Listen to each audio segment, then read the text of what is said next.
धीकृते नाकृतक तृकृतक क्रांधा थे नाकृतक तकृता धृतक।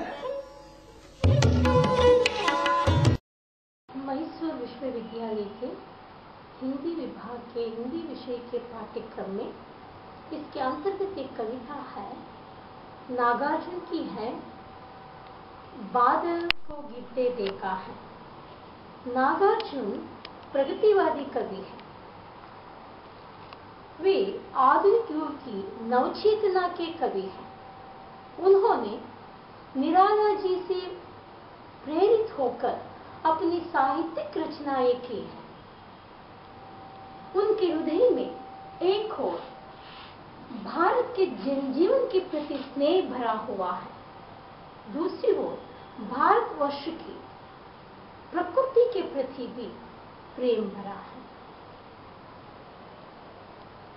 उनकी कविता बादल को गिरते देखा है, उसने प्रकृति के भिन्न भिन्न रूपों का चित्रण किया। हम सब जानते हैं प्रकृति परिवर्तनशील है, अतः नित्य सुंदरी है।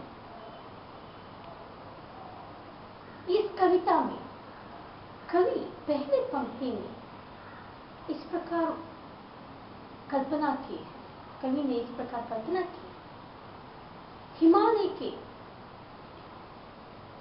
हिमालय शुभ्र श्वेत हिमालय के उत्तुंग शिखरों पर गिरते हुए बादलों का चित्र और मानस सरोवर में खिले हुए सुनहरे कमल पुष्पों पर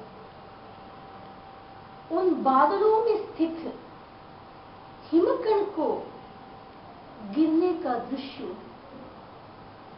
है। ये कवि की अनुपम कल्पना है, नयन मनोहर। ऊंचे हिमालय के दो गिरि शिखरों पर कई छोटी बड़ी झीलें, कहीं नीली कहीं सांवले रंग की देती है। यानी भूमि के रंग कहीं नीला होता है, कहीं सांवला होता है। पानी उस रंग का रूप धारण करता है। समतल भूप्रदेशों में हंस आकर उन झीलों में तैरते हुए दृश्य को कवि देखता है।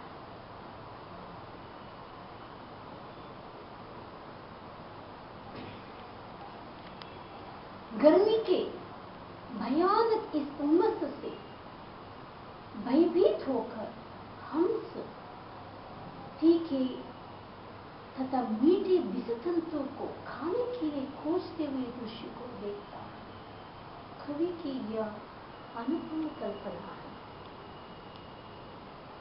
अच्छा, यह कवि जो देखा है, हंस को तैरते देखना, विषतंतु को खोजते हुए देखना, हो सकता है कवि कल्पना, वास्तविकता से बहुत दूर है।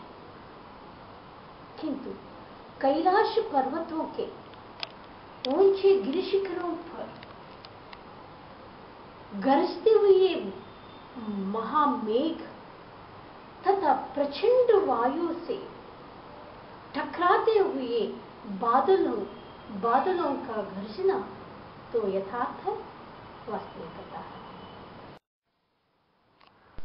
हमने सुना है आसमान में किन्नर किन्नरिया गंधर्व लोग निवास करते हैं। हिमालय के उत्तुंग शिखरों पर कई सैकड़ों निर्जनियां हिमालय के देवदारू जंगलों से गुजरते होते हुए रहती हैं। वहां के निवासी वहां के मौजूद भोजपत्र लाल और सफेद पत्तों को लेकर अपने कुटीर की तरफ जाकर रंग बिरंगे फूलों की सहायता से अपने बालों को सजाते हैं। सुंदर सुडोल गर्दनों में इंद्रनील मणियां पहनते हैं।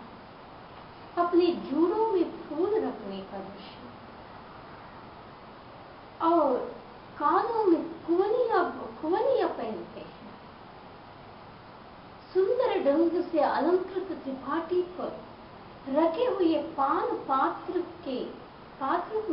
में स्थित मदिरा पान को पलती मारना का मतलब ये है, दाएं और बाएं पैरों को क्रमशः बाएं और दाएं जांघ के अंदर रखकर पीने का दृश्य को कवि देखने का प्रयास करता है।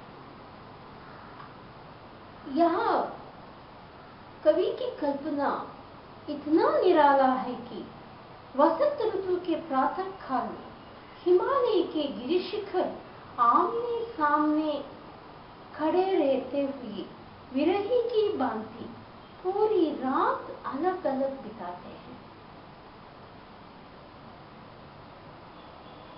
इस संदर्भ में पूरी रात अलग अलग रहकर चिर अभिशप्त चकोर चकोरी इस वसंत प्रातः काल में उनका आक्रंदन बंद होता है। ये दोनों मानस सरोवर के शैवालों पर प्रणय कलह कैली क्रीड़ा करते हुए देखने की कवि कल्पना अद्वितीय है। कवि नागार्जुन देखते हैं कि दुर्गम घाटियों में सैकड़ों फुट ऊंचाई पर कस्तूरी मृग अपनी नाभि से उठने वाले उन्माद महक के पीछे दौड़ते हुए दृश्य को भी देखता है।